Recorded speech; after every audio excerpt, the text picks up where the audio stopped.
Well, good morning, everyone. My name is Don Davies, and I'm the NDP candidate for Parliament for Vancouver Kingsway. I'd like to begin by acknowledging that we are gathered today on the unceded traditional territories of the Musqueam, Squamish, and Tsleil-Waututh peoples, who have stewarded this land since time immemorial. We honor their deep connection to the land and recognize the responsibility that we all share to work toward true reconciliation, not just through words, but through meaningful actions that advance fairness and justice for everyone. Thank you for joining us today. I'm especially pleased to be joined by NDP candidates for Parliament Jenny Kwan of Vancouver East and Benita Zerillo of Port Moody Coquitlam. I'd like to extend a special thank you to the healthcare workers from the Health Employees Union, the HEU, for also joining us this morning. Across the country, too many families are being forced to make impossible choices because the cost of prescription medications is just too high. No one should have to skip medicine or risk their health because they can't afford it. But that's the reality for far too many Canadians today. It's crucial to have leaders who not only understand the urgency of fixing the healthcare system, but who have been fighting for real solutions for years. That's why I'm so proud to introduce someone who has always been a strong advocate for public health care, compassionate communities, and making sure that care is there when people need it. The caring, compassionate, dedicated, and visionary leader of the New Democratic Party of Canada, Jagmeet Singh.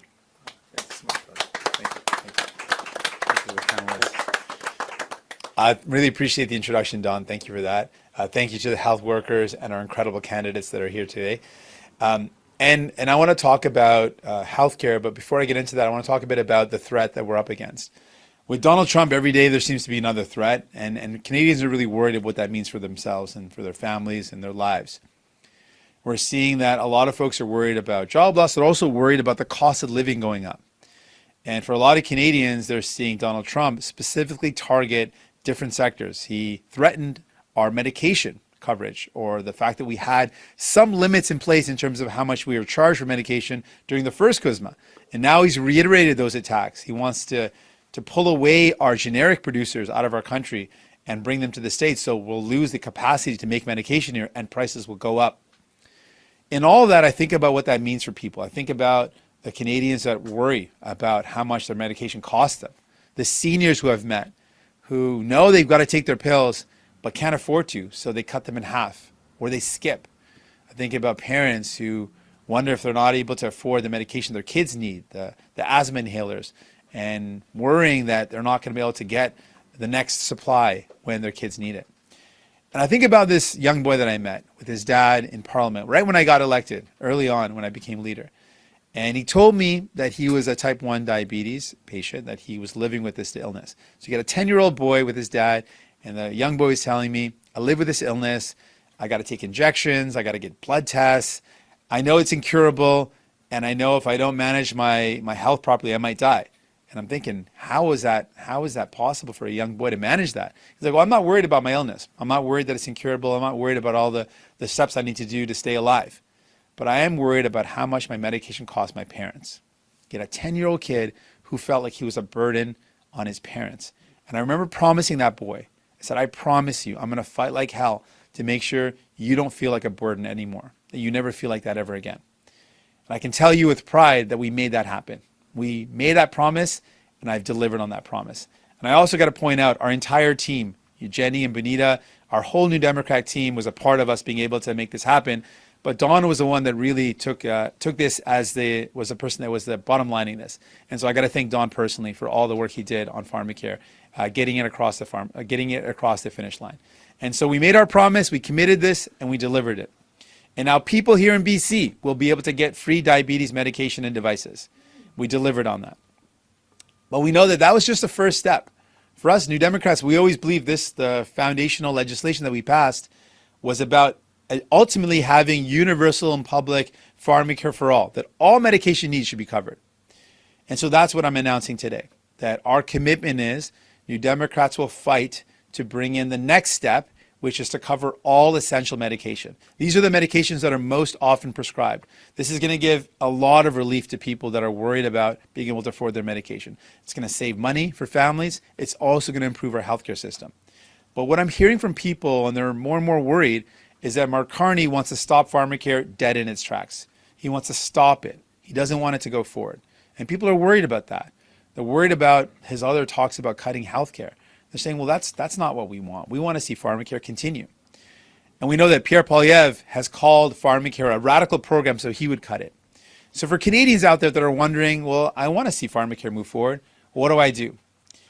I'm also hearing from Canadians that say that Parliament works best when one party doesn't have all the power. So if you want pharmacare to happen, if you want us to move forward with pharmacare, and you want essential medications to be covered, vote for a New Democrat.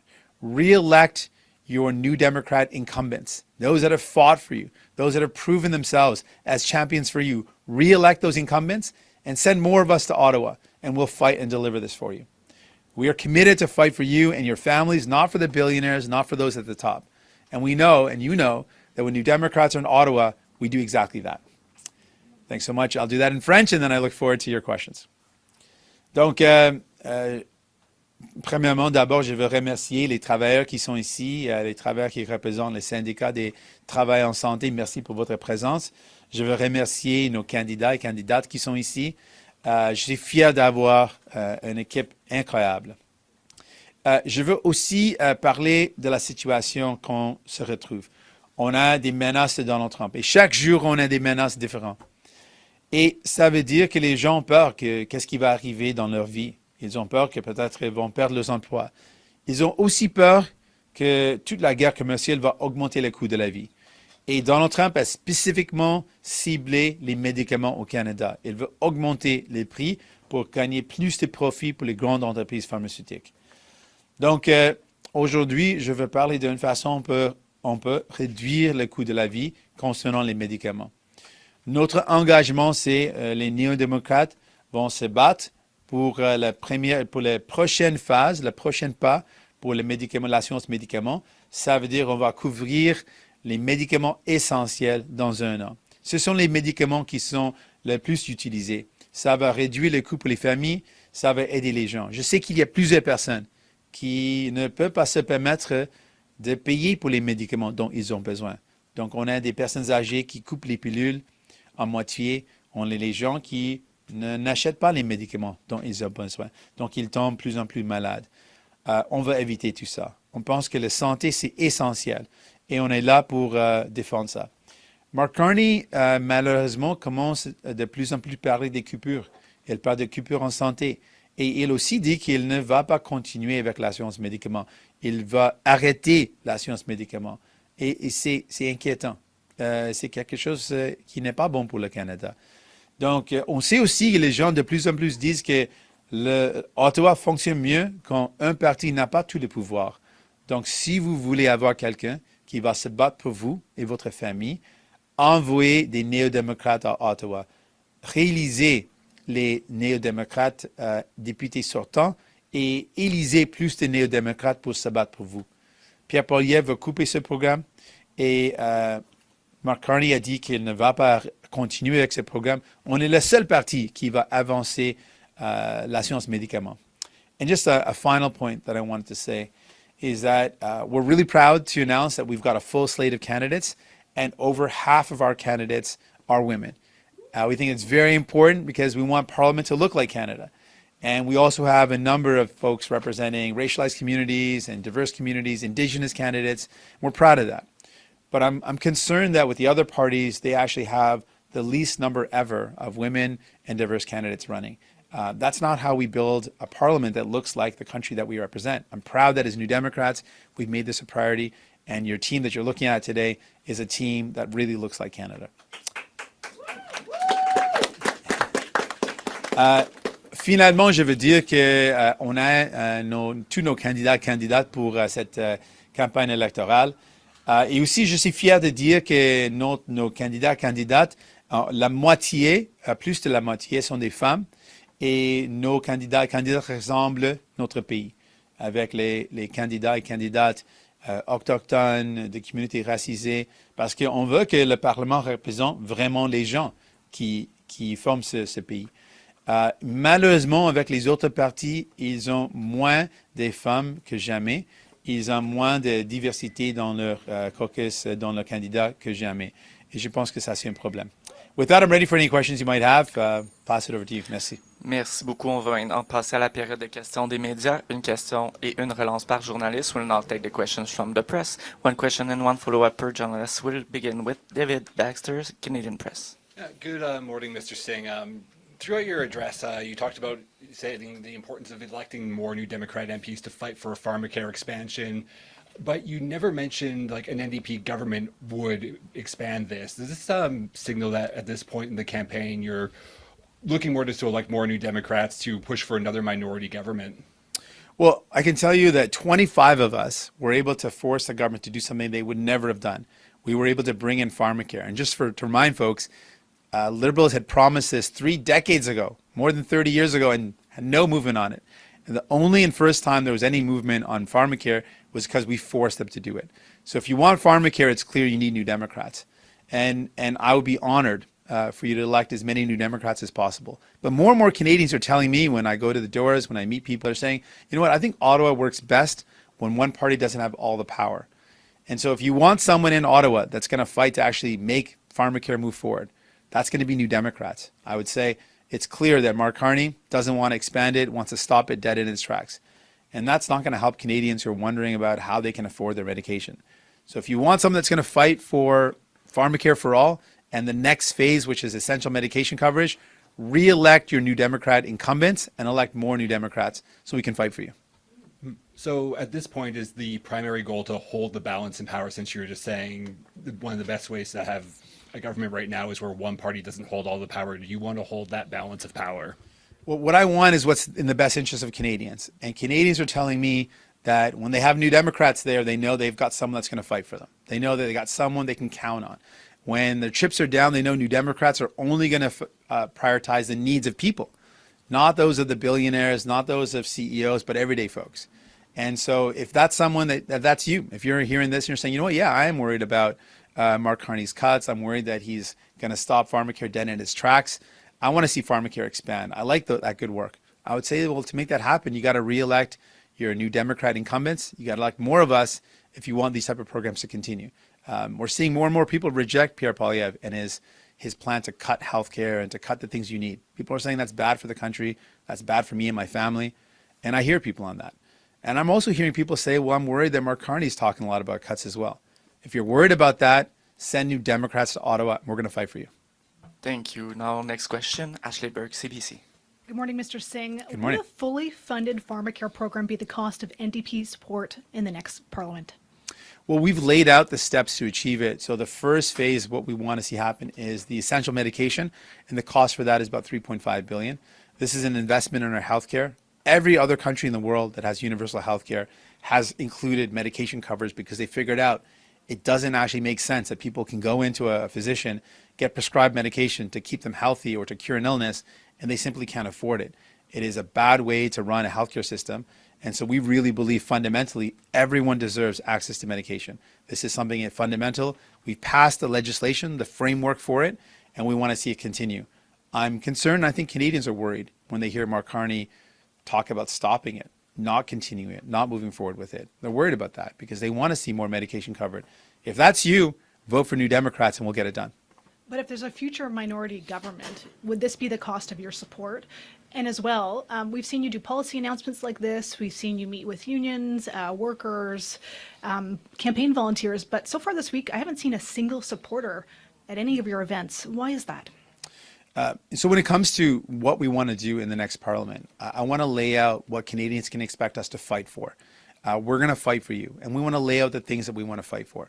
The thing that we're laying out today is pharmacare. For a lot of Canadians, this is a big worry. They're worried about how much it costs. They're also worried that in the trade war, this is going to be another area where people are going to feel the squeeze. They're going to feel Donald Trump's attacks on our country, specifically targeting making money off of Canadians when it comes to their illnesses and finding ways to attack the fact that we build and we manufacture medication in our country. He's finding ways to attack that to make more profits for American pharmaceuticals. If you're worried about the uncertainty of the future and the worried about the cost of medication, vote for New Democrats. We're going to fight to make sure in the next parliament we move forward on the next phase of pharmacare, which is essential medication. Merci beaucoup.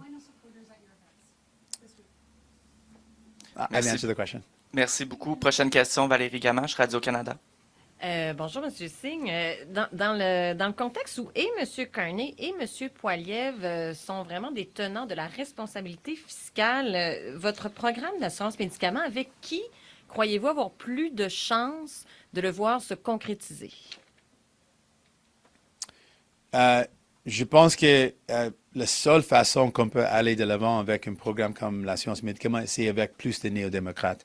On sait qu'avec les libéraux, qu'ils n'ont pas agi. Ils n'ont pas agi dans le passé, ils ne vont pas agir pour livrer l'assurance médicaments. C'était seulement avec les néo-démocrates qu'on pourrait forcer le gouvernement d'aller de l'avant avec l'assurance médicaments.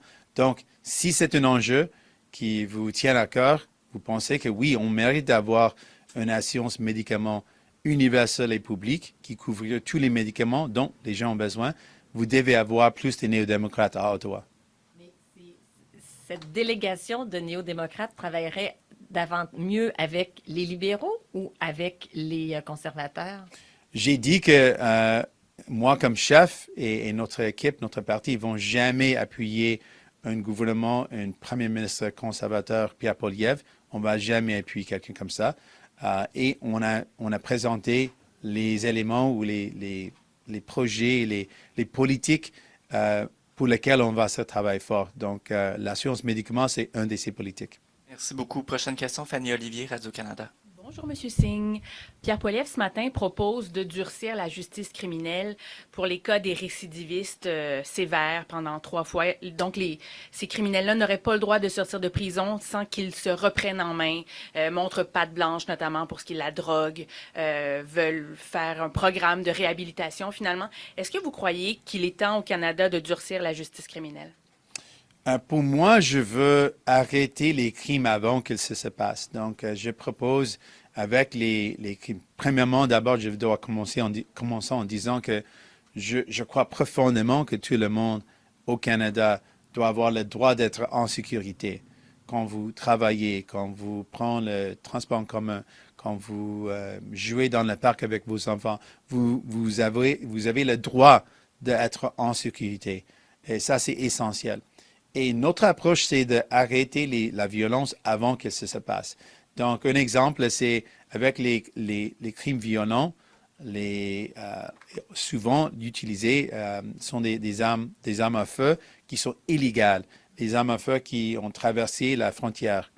Donc, notre plan, c'est d'avoir plus des officiers qui travaillent sur la frontière pour arrêter ces éléments illégaux avant qu'ils entrent dans notre pays. Donc ça, c'est notre approche. Protéger les gens avant que les crimes se passent. Et c'est important de montrer que Pierre Poilievre et les conservateurs, ils ont coupé les nombres des travailleurs sur la frontière. Ils ont coupé les officiers sur la frontière. Ils ont coupé 1000 travailleurs. Donc, on est pire placé. On a moins de capacité d'arrêter ces choses illégales. Notre plan, c'est de réembaucher ces travailleurs. Do I have an English version of that, please, sir? Yeah, for sure. I think, first of all, it's important to put out that I believe every Canadian deserves to be safe in their communities, safe to go to take public transit, safe to play in the parks with their kids. You deserve to be safe in your homes and in your communities, at your workplace. Everyone deserves to be safe. That is fundamental. The difference between my plan and Pierre Poilievre's plan is I believe we need to stop crime before it happens. And for a lot of violent crime, the weapons that are used are weapons that are illegally brought in from the States. And while Pierre Poilievre and the Conservatives cut the number of customs officers, border security officers, they cut them by 1,000 workers. We want to rehire those workers, strengthen our borders to prevent those weapons from coming into their country in the first place, to prevent those crimes from happening. Et en deuxième question, on va rester dans le domaine de la justice. Est-ce que vous croyez que le gouvernement du Québec devrait avoir le droit de nommer ses propres juges pour les instances supérieures, comme par exemple la Cour d'appel du Québec ou la Cour supérieure?